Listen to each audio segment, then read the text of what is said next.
Jadi di antara syafaatnya Quran itu orang nggak jadi masuk neraka. Jadi syafaat itu ada dua, dari neraka diangkat ke surga, dan itu bisa lama itu. Nah, tapi kalau syafaatnya Quran itu yang belum masuk neraka supaya nggak jadi masuk neraka. Karena neraka juga punya aturan, dia juga kena aturan fikih. Jadi, loh betul ini, saya ada bujan. Jadi kena konstitusi apa? Fikih. Sama tak ceritani syafaatnya Quran itu ada orang itu beling itu fasik. Itu dihafal surat Tabarok. Hafal betul. Tabarakalladzi biyadihil mulku wa huwa ala kulli syai'in qadir alladzi khalaqal mauta wal hayata. Pertanyaannya gini, boleh enggak orang menginjek surat Baqarah? Boleh enggak? Enggak. Padahal orang hafal Quran itu artinya ayat itu ada di hatinya. Fa inna wa ta'ala la yu'adzibu qalban wa al-Qur'ana. Allah tidak akan menyiksa hati yang menyimpan Quran, yang jadi flash disknya Quran, yang jadi rekaman Quran. Singkat cerita orang ini hafal. Pas ketemu Mungkar Nakir prosedur kan, ini orang fasik mau diantemin sama Mungkar Nakir. Prosedur ya, dia kan prosedur standar. Si surat Tabarok akhirnya menjelma jadi seseorang yang gagah berani. Kamu nggak boleh nyiksa orang ini. Saya ini kalamuwah. Kalau kamu nyiksa dia berarti nyiksa saya. Kamu berani sama kalamuwah. Wah ya tidak berani jadi Mungkar Nakir. Tapi orang itu nakal, harus saya gebukin. Tapi kata Quran tadi, tapi saya di situ pasti kena saya. Oh debat, nggak ada lajnahnya, ini nggak ikut.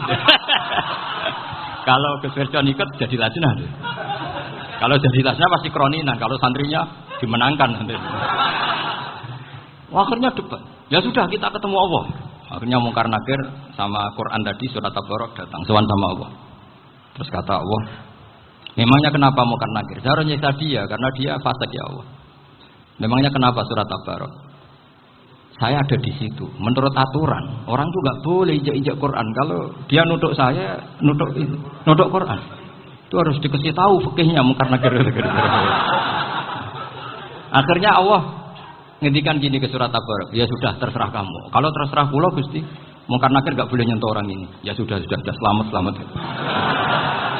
Sehingga terus itu sama baca di termasuk mukjizatnya surat Tabarok di tafsir Ibnu Katsir banyak.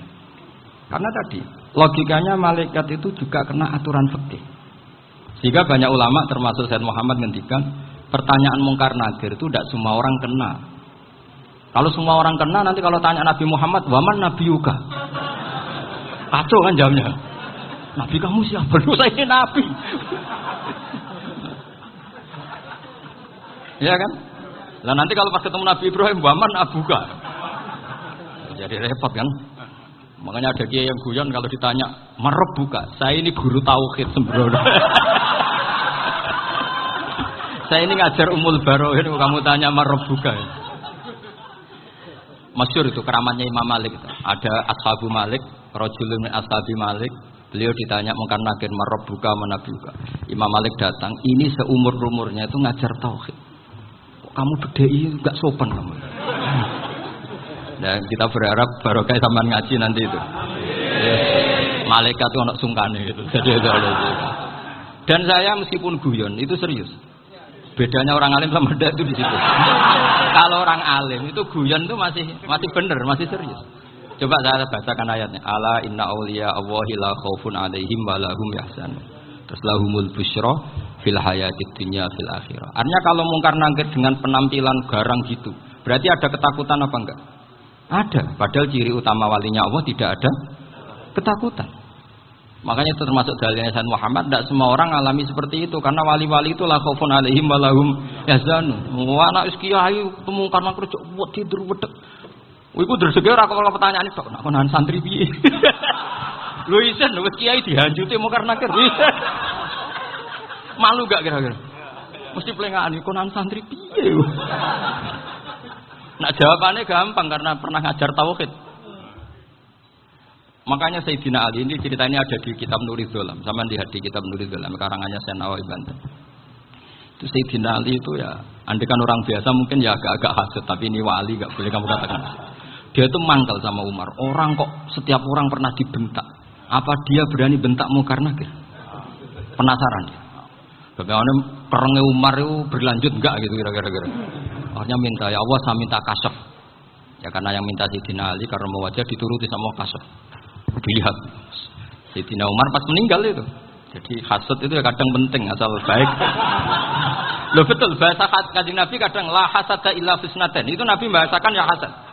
Gus Verson saja yang nafsirkan ghobtoh itu kan gaya-gayanan sebagai ulama. Aslinya Nabi ngendikannya itu la hasada illa fisnaten. Ulama yang ganti itu namanya ghobtoh. Wong Nabi sendiri nyebut hasad loh, kamu tafsiri ghobtoh. Ya hasad ya hasad. Udah ada usah ditawil-tawil pokoknya gitu. Kalau sama nggak percaya nggak apa-apa. Kok gitu aja kok repot. Karena sama nggak percaya kemungkinannya dua. Satu nggak ngerti. Dua sama-sama alim. Kan dari awal kalau sama-sama alim kan laisali alimin ayuqallida aliman akhor. Kita nggak perlu saling mengikuti. Ngapain hasud? Biasa aja. Akhirnya Sayyidina Ali kasut. Pas Umar bangun, setelah mati kan bangun, setelah meninggal bangun. Mungkar Nakir datang dengan perang yang sangat garang. Itu digambarkan Sayyidina Ali matanya itu kalkidril ghali. Kayak apa? Kendil yang apa? Menganga. Wah, seru. Sayyidina Ali senang, paling takut ini Umar. Senangnya bukan main. Wah, ini mesti takut Umar. Biasa. Ternyata enggak, Umar malah bangkit. Woi, Mungkar Nakir aja. Kamu tahu menghadapi siapa? Itu betul. Kamu itu menghadapi temannya ahabbal khalqi ilallah. Yang diandalkan temannya bukan dia.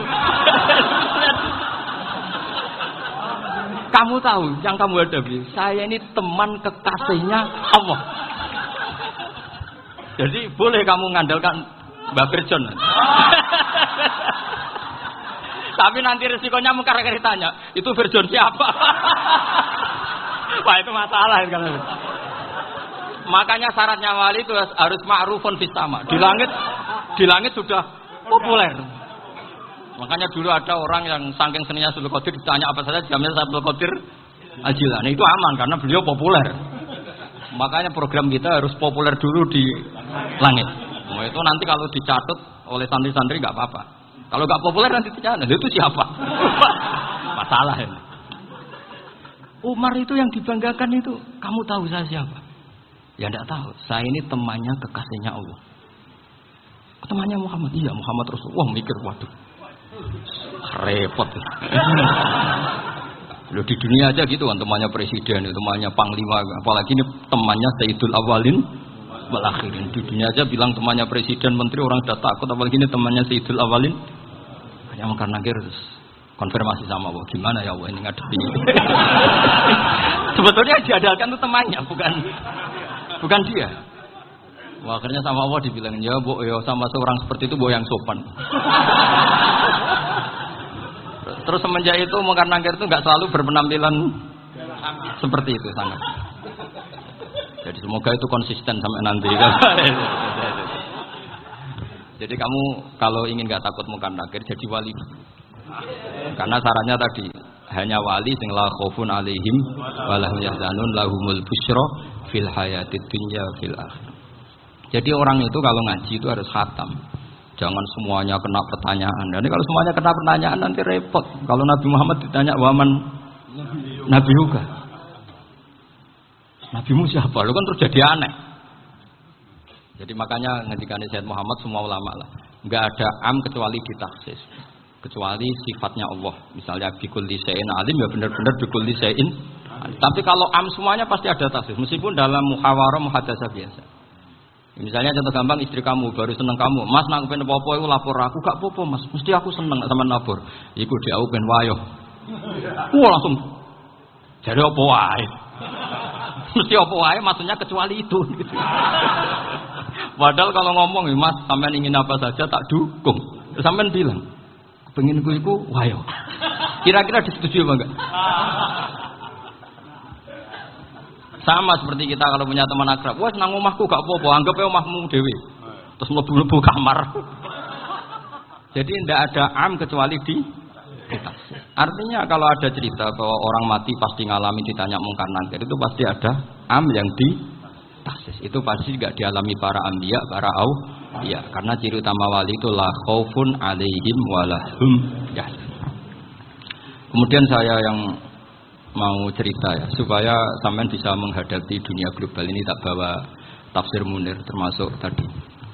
Kenapa orang Islam, Rasulullah SAW itu lebih senang kalau yang menang itu orang Nasrani Romawi, ketimbang yang menang itu orang Faris, dalam hal ini ateis. Karena orang ateis itu lebih ngeri. Sebetulnya beberapa penemuan sains, terutama di ilmu medis, itu orang Amerika, kayak cloning. Tapi orang Amerika itu masih dilarang oleh gereja untuk mengaplikasi. Karena nanti bayi cloning itu dipakai suku cadang. Di Amerika masih ditentang oleh fatwa-fatwa agama, baik Islam maupun Kristen.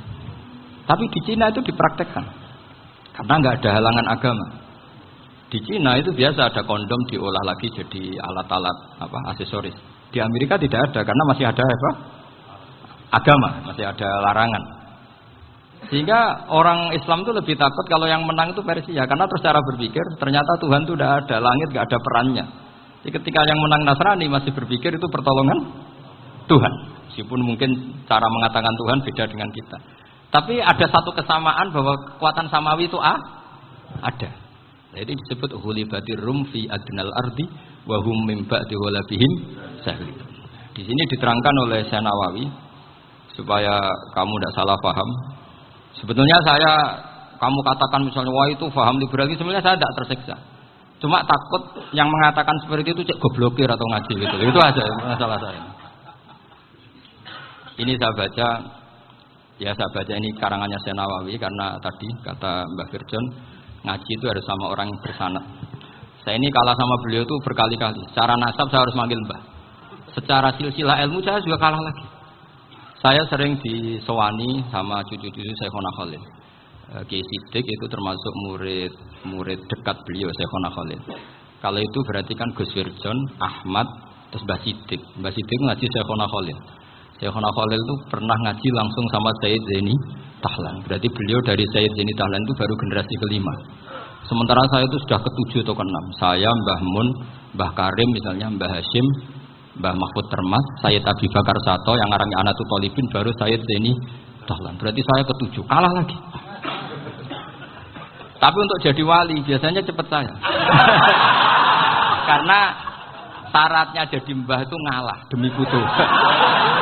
Jadi kalau beliau ngotot, saya dulu Gusti, saya mbahnya. Wah itu mbah yang nggak baik.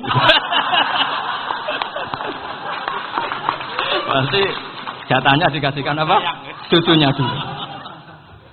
Makanya Abdul Muthalib itu orang yang dapat wangsit, tapi yang jadi nabi itu cucunya. Jadi dalil saya banyak. Sebenarnya Abdul Muthalib itu sudah sering dapat wangsit. Karena saya bacakan wahyu, Nabi yang protes, enggak Nabi kok dapat wahyu. Tapi sebetulnya Abdul Muthalib itu masyhur. Kalimat-kalimatnya menunjukkan bahwa beliau itu sudah dapat wahyu kalau nanti cucunya itu jadi Nabi. Makanya senangnya bukan main Abdul Muthalib sama Rasulullah. Putu seneng, mbah seneng putu. Jadi mungkin, jadi sampean enggak usah protes loh. Yang jadi wali kok cucunya. Dulu betul. Dulu Mbah Hamid Pasuruan itu kalau Mbah Ahmad Siddiq ke sana, Mbah Hamid Pasuruan kalau manggil Mbah Ahmad Siddiq itu paman. Tapi pamannya minta ijazah ke ponakan. Apa ya gara-gara itu memang. Kalau itu masih berlaku, apa? Ngalah masih. Kayaknya masih apa? Hawane masih gitu. Hawane masih. Karena melihat tren-tren langit masih gitu kayaknya masih. Masih itu. Ya. Tapi mbahnya tetap dapat jatah, tenang saja nanti. Tapi memang sebaiknya mbah itu legowo. Rasulullah Muhammad SAW itu terkenal min dzurriyyati Ibrahim. Tapi kata Rasulullah, ana dakwatu Ibrahim wa bisyaratu Isa. Aku nganti ngene iki barokah dongane Nabi siapa? Ibrahim. Jadi dongane Nabi Ibrahim ya tiba teng putu. Jadi banyak bukti bahwa jatuhnya aku putu. Tadi saya di kamar sama beliau berduaan. Nih Mbah jadi wali di sini. Aku webah. Cocokan tadi. Nah, kenapa saya akhir-akhirnya gulirkan daftar wali? Kenapa? Saya ini resah ya. Orang sudah ingin dicintai pejabat, dicintai tetangga, dicintai teman. Tapi kadang-kadang orang lupa lagi dicintai Allah. Makanya saya meskipun guyon, tapi ini amdan, bukan sahwan. Supaya orang punya cita-cita lagi jadi wali, ingin dicintai Allah. Kita ini terlalu lama ingin dicintai makhluk. Bu Yau naik kelas sedikit lah. ingin dicintai Allah Subhanahu wa ta'ala. Meskipun saya guyon, tapi tadi guyon saya tuh lebih serius ketimbang serius Anda. Karena tak pikir. Saya tuh kalau pergi itu seneng ngebis, bukan karena saya tidak punya mobil, tapi saya sering mau butuh itu supaya nggak diganggu. Karena saya tuh harus punya waktu sendiri. Kalau bis kan ketemu orang nggak kenal, tapi sekarang ya agak susah, banyak yang kenal. Dan susahnya lagi nggak minta ijazah, minta foto. Repot tuh. Mau dibenci itu umatnya Rasulullah Shallallahu Alaihi Wasallam. Mau disetujui itu sanatnya mana? Kalau ketemu orang alim minta apa? Foto. Itu nggak ada sanatnya. Nggak tahu saya itu mazhab dari mana itu. Ya mazhab milenial yang jelas itu kan. Ini tak baca ya biar dapat. Karena ini kenangan saya sama Mbak Ahmad Siddiq. Saya masih ingat betul beliau ngisi hallnya Mbak Abdullah bin Umar, berarti abahnya Mbak Hamid. Karena mbak saya itu Fatimah binti Khalid bin Umar. Kalau Mbak Hamid itu Hamid bin Abdullah bin Umar. Itu saya masih ingat betul zaman itu Mbak Hamid setiap hall di Lasem itu rawuh dan saya derek mbah saya karena masih misanan datang ke Lasem. Itu beliau pas itu ngisi sama Mbah Mun. Mbah Mun masih muda, Ki Ahmad Siddiq sepuh senior. Di beliau cerita bahwa dulu ketika Indonesia dijajah Jepang itu para kiai mimpi dibacakan ayat Ghulibatir Rum fi adnal ardi wa hum min ba'di walabihim. Terus ada kiai yang tanya, takwilannya gimana? Ya nanti Jepang pulang bukan karena kita yang mengalahkan, tapi Jepang ada yang mengalahkan sendiri, meskipun tidak kita. Kayak dulu Faris tidak dikalahkan Islam, tapi dikalahkan Romawi, tapi yang senang umat Islam. Wa yauma idzi yafrahul mu'min. Itu luar biasa ulama-ulama kita. Delalah kejadiannya Indonesia seperti itu. Yaitu kita tidak mengalahkan Jepang, tapi Jepang pulang sendiri karena dikalahkan apa? Sekutu. Ya ini saya baca. Ini tidak usah dicek bacanya benar apa enggak. Sudah aman, apa? Aman. Karena kalau saya salah itu ya sengaja. Artinya ya sengaja. Ya biasa maksudnya.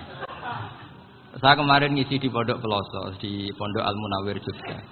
Salah itu ada dua. Ada salah memang benar-benar salah. Itu enggak apa-apa, bisa dimaafkan. Karena mesti sange wong goblok salah yang terus itu. Ada salah bawaan ilmu, itu repot tuh dadaninnya. Karena misalnya kita yang biasa belajar qiraat sabah wayah sibuhu, mesti diulang lagi wayah sabuhu. Karena qiraatnya Imam Asim itu hasibah yah sabu bi fathis sin. Sementara kita kalau ngaji kitab kulino yah sibu. Sehingga kita yang biasa belajar sabah itu kalau baca kitab itu kayak orang bingung. Kadang-kadang yang ngaji juga bingung. Gus Pak mau bulan pilih. Ya tepat-tepatan. Ada yang mengatakan Gus Pak bingung, ada yang mengatakan Gus Pak alim alama. Ya tepat-tepatan nasib. Karena memang ya sab'ah memang seperti itu. Misalnya kufuan. Kufuan itu Imam Asim baca kufuan. Tapi beliau punya murid namanya Syu'bah. Itu kalau baca kuf'an. Makanya kita itu, ini kan khataman Quran ya. Jadi saya menyinggung sedikit tentang qiraat sab'ah. Tadi beliau juga sudah tak kasih kitab Hifdzuna li Hadal Mushaf. Sama tak ajari latihan sab'ah. Memang angel ya. Makanya yang nggak bisa itu wong pinter. Sudah tahu angel ya nggak usah diteruskan kan. Orang menghindari barang angel itu pinter apa goblok? Pinter. Berarti wong goblok pinter. Saya tuh makanya sama orang goblok tuh respect. Jadi orang alim tuh angel apa gampang? Angel. Menghindari barang angel pinter apa goblok? Loh, orang menghindari barang angel pinter apa goblok? Pinter. Berarti wong goblok pinter. Jadi saya sama orang-orang goblok itu respect. Sudah tahu jadi orang alim angel ya barang angel ya harus dihindari. Makanya saya ini insya Allah umatnya Nabi yang termasuk yang terbaik. Amin. Karena mencintai umatnya Nabi termasuk yang goblok. Waduh. Itu tidak gampang itu. Karena tadi sudah tahu ya. Seperti itu loh orang naik panjat pinang. Itu yang naik karena ingin hadiah. Yang nonton sudah tahu wah licin kok dinaikin mau keplodok ya. Tapi orang sepakat yang nonton juga pinter karena sudah tahu ribet kok. Tukun yang pasar kena lah opo menek. Sama juga gitu. Ngalim tafsir angel, ngarim fikih angel. Tak karek ngaji rekam kan gampang. Itu pinter apa goblok? Pinter. Iya. Makanya kula niku mbok burohno ngono tok. Saya tadi dinasihati Mbak Firjon muga-muga hati saya selamat. Saya itu meskipun kata orang banyak, muhibbin saya banyak, tapi saya insya Allah tidak riya. Saya itu pakai kitab namanya Tasbitul Fuad, itu karangannya Said Abdul Al-Haddad. Ketika beliau punya muhibin banyak ditanya, bagaimana ya Habib Anda menjaga hati Anda? Jamnya Said Abdul Haddad itu unik. Innama azzamu Allah. Mereka itu sebenarnya menghormati Allah. Cuma butuh sarana, dan itu saya. Jadi saya tahu sampean semua itu mencintai Quran, mencintai sunnah Rasul, mencintai hadis-hadis Rasul. Cuma sampean kan karena nggak paham, terus manfaatkan saya. Jadi sebenarnya saya ini korban. Korban. Jadi saya mau riak gimana? Korban kok mau. Bangganya di mana tuh? Coba sampean misalnya ngaji tafsir, belajar sendiri kan susah. Terkibnya susah, maknanya susah, bahkan beli kitabnya kadang nggak kuat. Loh, untuk jadi alim tafsir itu kan harus beli kitab. Loh, saya sering belajar kitab itu jutaan. Tafsir Tobari, saya pernah beli kitab Fakhrur Razi itu berapa coba? 27 jilid. Karangannya Fakhrur, belum karangannya ulama modern, Imam Sa'rawi. Itu berapa jilid? Itu jutaan. Saya kemarin juga dihadiahi kitab Pak Quraish Shihab namanya Faidul Bari fi Syarhil Bukhari. Pak Quraish Shihab yang terkenal. Dia sering diskusi sama saya. Saya ngasih hadiah beliau ngasih hadiah saya. Oh itu harganya nggak kuat. Tidak kuat kadang di Indonesia nggak ada coba. Dan sama orang hebat menghindari kesulitan itu. Nah, kesulitan itu sebab ngaji ikut, kalau nggak paham dirukokna rekamannya sudah gitu.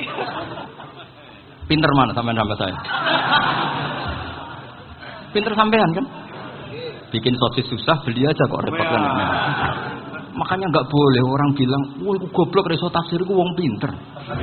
Makanya nanti kalau saya ketemu Nabi tidak termasuk orang yang mentafsir orang Islam. Kafa bil mari isman ayah kira akhahul muslim. Jadi cukup orang itu dosa kalau menyepelekan orang Islam. Termasuk darani sampean goblok itu dosa. Caranya enggak darani goblok ya tadi di logika tadi. Alim itu angel.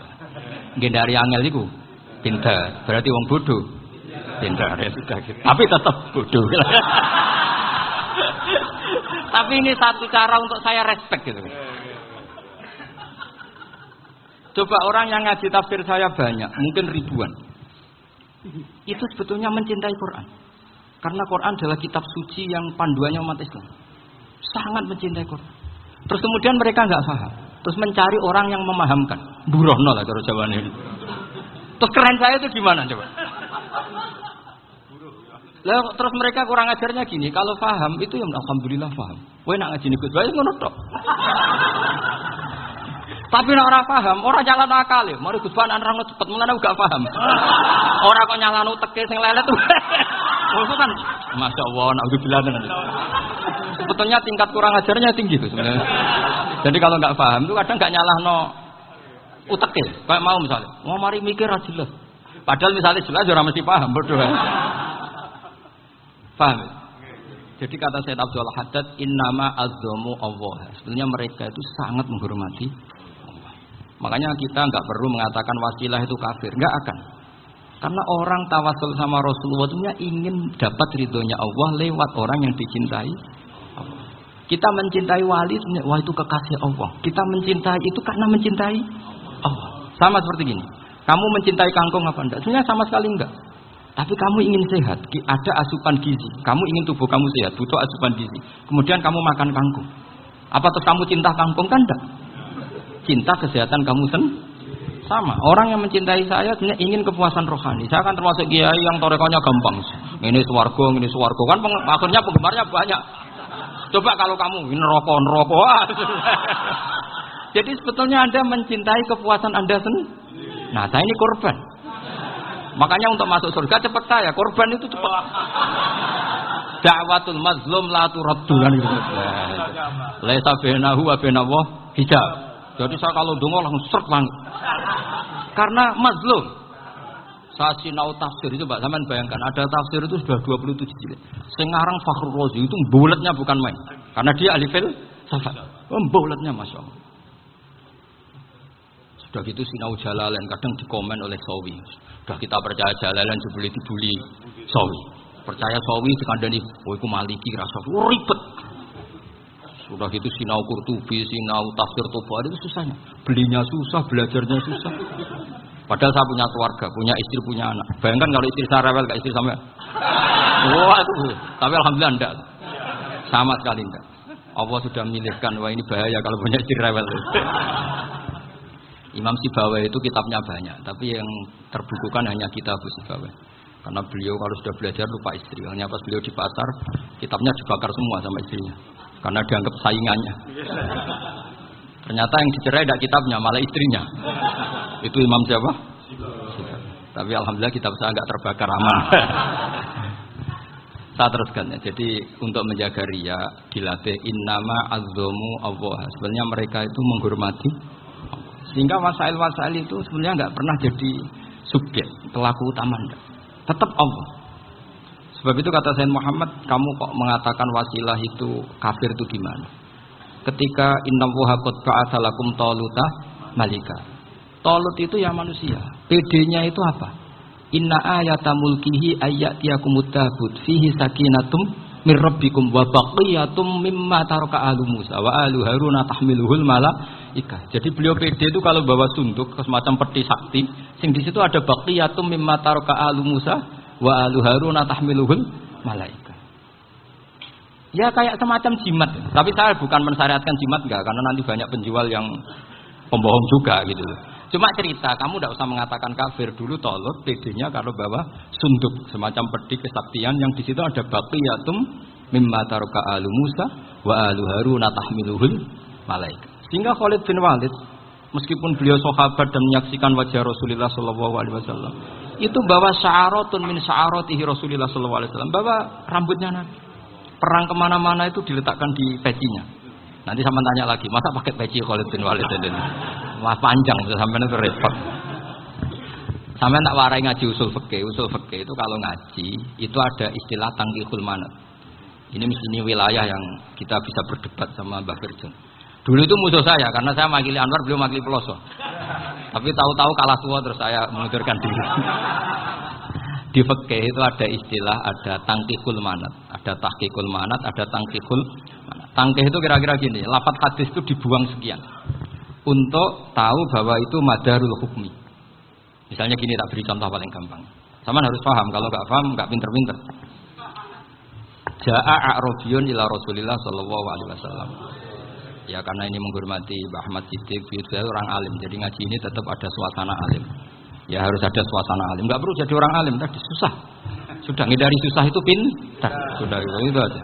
Jadi orang alim susah, ngindari barang susah pintar. Berarti orang tidak alim pintar. Nah, meskipun tetap sudah kita itu pegangi sampai mati nanti. Jadi orang alim itu repot. Itu kata Imam Ghazali, kalau orang alim kalau mau masuk surga itu sama Allah nggak boleh. Kamu nggak boleh langsung masuk surga. Coba cari umat kamu, syafaati dulu. Dan saya takut nyari sampean tidak bisa kembali. Saya tidak punya rencana itu. Pokoknya mau masuk. Boleh sampean kuaduan. Aduan balik raroh dewe, wah repot nanti saya. Berat jadi orang alim itu berat. Ya saya teruskan ya. Ada tangkihul manat. Ja'a a'rabiyun ila Rasulillah sallallahu alaihi wasallam. Faqala ahlaktu wa ma ahlakaka qal waqtu imraati fi nahari Ramadan. Ya, dan saya ini rusak ya Rasulullah. Kenapa? Karena saya menjima istri saya fi nahari Ramadan. Kata Nabi, kamu harus bayar kafarah. Napa Nabi kafarah? Puasa 2 bulan. Wong baru 1 hari aja terjadi gitu kok disuruh puasa 2 bulan. Ya tidak kuat ya Rasulullah. Baru berapa hari saya puasa aja kecelakaan seperti itu. Apalagi kalau sampai 2 bulan. Tidak ya Rasulullah. Ya sudah kalau gitu kamu pertama ngasih makan apa? Itqu raqabah kan, pertama merdekakan budak. Tapi kan sekarang nggak ada budak makanya terus sekarang langsung puasa. Wah ini nggak bisa semua. Ya sudah ngasih makan orang 60. Kasihkan siapa ya Rasul? Ya orang fakir. Saya ini paling fakir. Di kampung saya ini orang paling fakir. Jadi mulai dulu orang fakir itu hubungan suami istri itu paling lancar. Mulai dulu. Makanya orang fakir itu anaknya banyak. Karena hiburannya hanya itu. Wong Ramadan aja. Coba mau ke ATM nggak punya uang, mau antri di bank nggak punya, mau apa coba? Itu mulai dulu. Ini sanatnya mutasil. Akhirnya sudah sanksinya kan tadi ya, itqu raqabah atau puasa 2 bulan berturut-turut atau ngasih makan 60 orang miskin. Lalu kata ahli usul fikih, kata a'rabi dibuang, nggak menjadi catatan hukum. Orang kota pun kalau melakukan itu juga kena sanksi yang sama. Imro'atahu juga dibuang. Andai kan itu dilakukan untuk amatnya juga ketentuannya sama. Nah sekarang perdebatan antara Imam Syafi'i dan Imam Malik begini. Sekarang pertanyaan gini, jima istri itu hukumnya boleh apa haram? Boleh kan?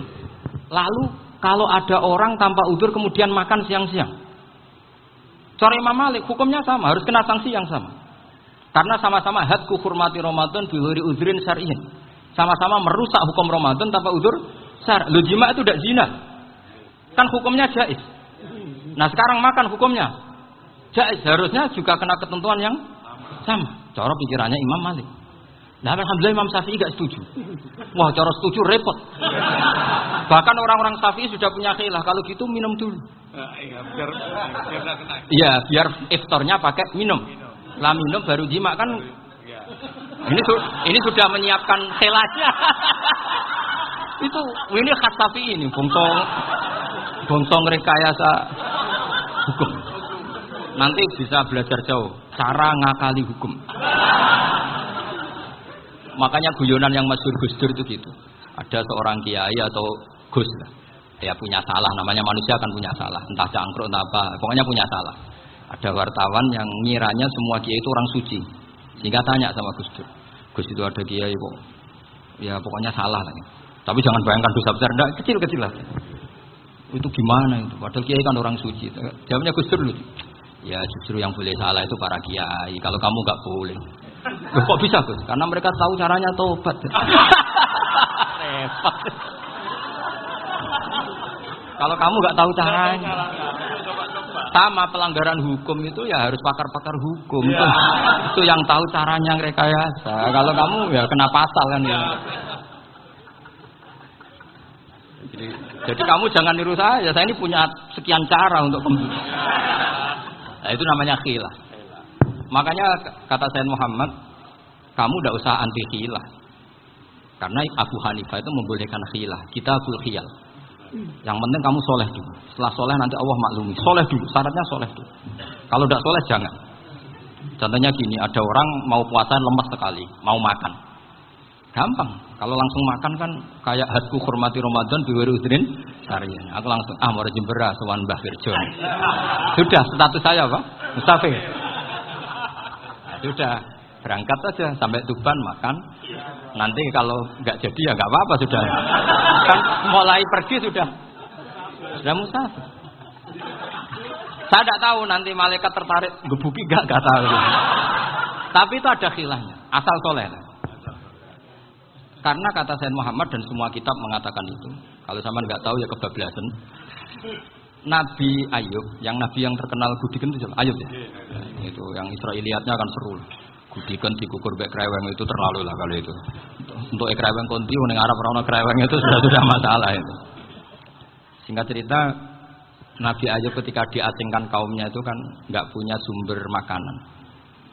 Lah orang lelaki itu mulai dulu egois. Istrinya Nabi Ayub itu cantik sekali, udah cantik, rambutnya bagus. Makanya kamu nggak usah tanya kenapa istrinya kayak banyak yang cantik. Ya, warasatul anbiya, nggak boleh gitu. Kalau nggak cantik ya warasatul anbiya dari segi balak. Istrinya Nabi itu semuanya cantik. Nggak usah tanya sebabnya apa, pokoknya gitu, semuanya cantik. Singkat cerita, beberapa kali istrinya Nabi Ayub itu kerja demi bisa nafkahi Nabi siapa? Suatu saat itu tidak ada pekerjaan yang cukup untuk beli roti. Satu-satunya peluang dapat rezeki itu putrinya raja itu rambutnya berondoli.